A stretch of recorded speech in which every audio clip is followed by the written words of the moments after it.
Down the home stretch here. Thank you for being so patient. We're going to move on to open public meetings, and it's the shortest piece. So, of course, you all know that transparency is the heart of the open public meetings and open records laws. Citizens expect their government to be honest and open in their decision-making and deliberations. The Open Public Meetings Act passed in 1971.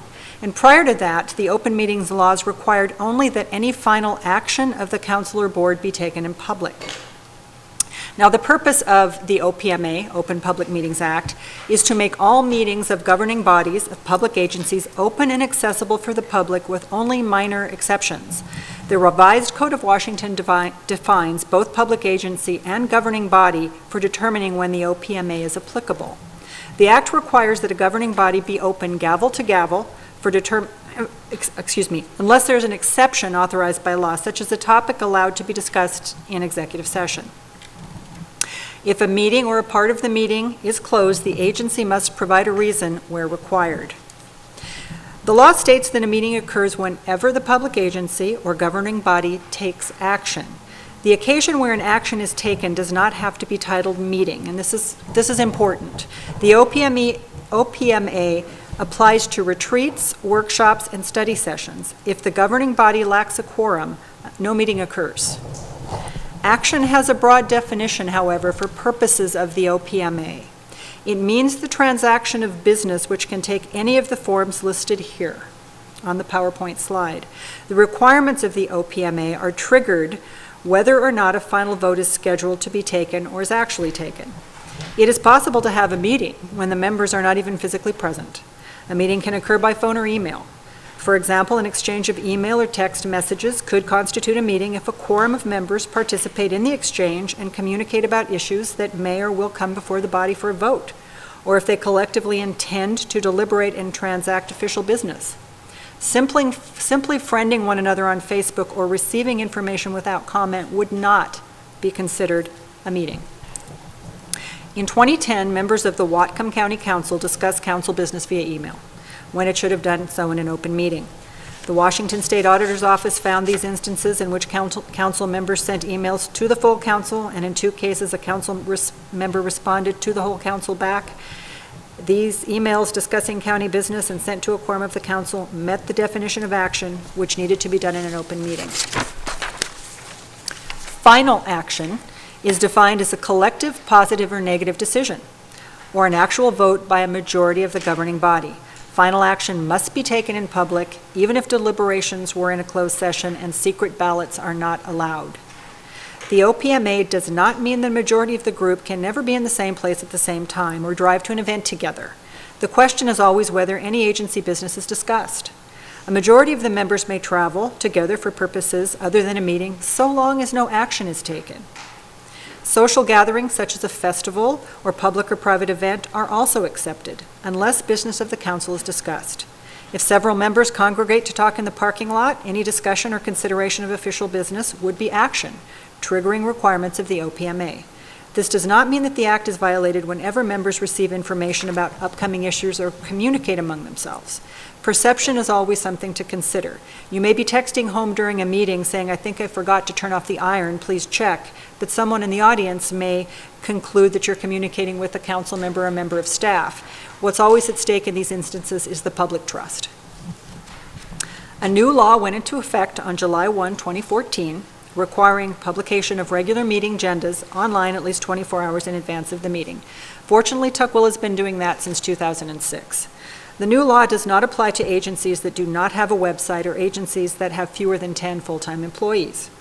It also does not restrict agencies from later modifying that agenda. At this time, there is no specific penalty for non-compliance. For special meetings, a notice must be posted online at least 24 hours in advance and sent to our legal publication, which is the Seattle Times. A notice must be prominently displayed at the main entrance of the agency's principal location and at the meeting site if the meeting is not held at the principal location. The laws are strict, and if challenged, action taken at an improperly noticed meeting can be found to be invalid. Imagine passing the budget at an improperly noticed special meeting. It's invalid. And that can have, of course, severe consequences. The city must maintain minutes of the meetings that are held under the OPMA and make them available upon request. The law does not specify the format or content of the minutes, and the minutes should at a minimum recite the significant actions of the agency. It is our practice to put adopted and signed minutes up the day after the meeting, first thing in the morning. A public agency cannot place conditions on the public related to attending meetings that are subject to the OPMA. For example, we cannot require people to register their names or other information or complete a questionnaire or otherwise fulfill any condition in order to attend. The Act does not prohibit the city from requiring persons to identify themselves prior to testifying at hearings. So in our city, what that means is we often ask people to state their name and address for the record. We have to be mindful of the fact that if they didn't want to during citizens' comments or other parts of the meeting that weren't public hearings, we really don't have the ability to shut them down over that. So it's just something to be mindful of. It's very helpful for us to have that information to serve them better or to get back to them, but we have to be open to the fact that it is not a requirement of them. Cameras and tape recorders are permitted unless disruptive. Reasonable rules of conduct can be set. The OPMA does not require a public comment period, and if participation is allowed, the time for each speaker can be limited. The Act also prescribes processes in the event of disruptions during meetings. This is interesting because, in all reality, there is no requirement at a meeting to ever accept public comment, ever accept citizen comment, accept comments on agenda items.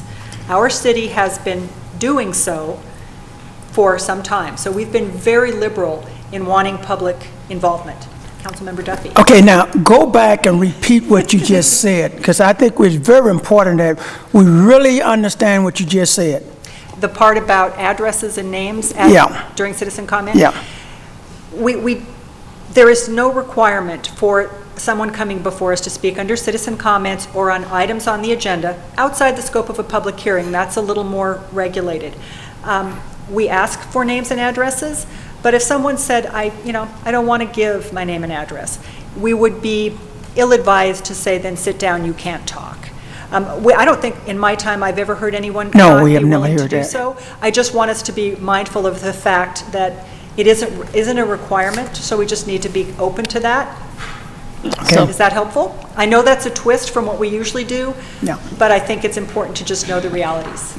It would be an odd circumstance, but there are some people who are protected and don't want to release that information publicly, stalkers, etc. And, we have our pink sign-in sheets. They're helpful, and we ask for them, but we also have seen people come before us and they don't bring a sign-up sheet, so we don't pressure them on that. So I hope that helps. Yes, sir. Councilmember Robertson. What happens if they leave something? They leave a letter to us. Does that have to have a name and address and phone number on it? I think if someone leaves us a piece of documentation, and I don't know that they have to, I don't think there's any requirement that says what they have to do. Now, clearly, getting back to them is going to be very difficult, or giving them any feedback, but I think that people are allowed to provide information to the council any way they want to. And I'm not sure what circumstance would, if they did it at a council meeting and it was referenced into the record and there was no information on it, it would be referenced into the record with no to and from. But I think we're just very liberal in accepting comments. All right, thank you. All right, Councilmember Hogarty. So I heard you say, and I'm pretty sure I knew this before, that we wouldn't have to have public comment at any meeting, but we do. It's just... That's correct, and I think that's notable for Tukwila. Yeah, I think we're all maybe of the opinion that we have to take comments. We really don't. Right. But we really do here. So it's just notable that we're offering that because we want that interaction with our public. So I think it's kudos to Tukwila. Yeah, so absolutely. And then I have another comment about public comment. I think I know how this works, but why don't you just go through it? A person comes up and they have a piece of paper, or maybe it's a picture or something, and they want to present it to the council. Again, we pass it around and then you end up with it. Let's say there's just one copy. They didn't make enough copies for all of us, or maybe they only made 4 copies. So tell me, like, what's the official way of handling that so that it's in line with OPME? It's always helpful Right. if they bring 12 and then everyone gets one. I always try to get a hold of one so that I have one for the record. We make it part of the agenda file. Then copies will be made and distributed to the full council if there aren't enough for everyone. That happens. So we get copies of whatever anyone brings before us to the full council if enough copies weren't provided by the person who presented them. Great, thank you. So all meetings, including hearings, may be adjourned or continued to a specific time and place. Processes for adjournment or a continuance include less than a quorum may adjourn. If no members come to a meeting for whatever reason, the city clerk may adjourn a meeting to a stated time and place. A copy of the order or notice must be immediately posted on or near the door where the meeting was being held or was partially held. And that would be in case of an emergency and people weren't able to make it. It can be adjourned to another time. It's notable that an adjourned regular meeting continues to be a regular meeting for all purposes. Now, an executive session must be part of a council meeting, and it is a portion of the meeting that is closed to the public. And that comes with specific legal requirements that allow the city to have an executive session, from real estate transactions to potential or pending litigation. The Open Public Meetings Act is enforced by the courts. In 2010, the city of Monroe paid more than $157,000 to settle a public records lawsuit that was prompted by concern over compliance with the Open Public Meetings Act. The case started with a request in 2006 for emails between council members and the city's lawyer pertaining or referring to council meetings in 2005. The requester was trying to determine whether council members had conducted a debate by email. Although the city turned over many documents, they redacted information, including personal email addresses of council members, and withheld other documents under a claim of attorney-client privilege. Email addresses aren't something that we can redact, and that caused an issue. We strive to make all departments aware of laws regarding meeting notices and publication requirements and continue to expand the meeting information available in the city's Digital Records Center. What we will be bringing to you in 2015, it's been a 3+ year project in the works, is one of our largest public records request file series, our development permits and land use documents in DCD. They are the highest requested record at our record center, and we have digitized almost 1 million images that will be available to the public in 2015. So we are always trying to move us forward. The best way to prevent public records laws violations is to make as much available to the public in a self-serve manner so that the process goes away and they can help themselves without cost or without even having to ask us. So with that, we'd be happy to entertain any questions on any portion of the presentation.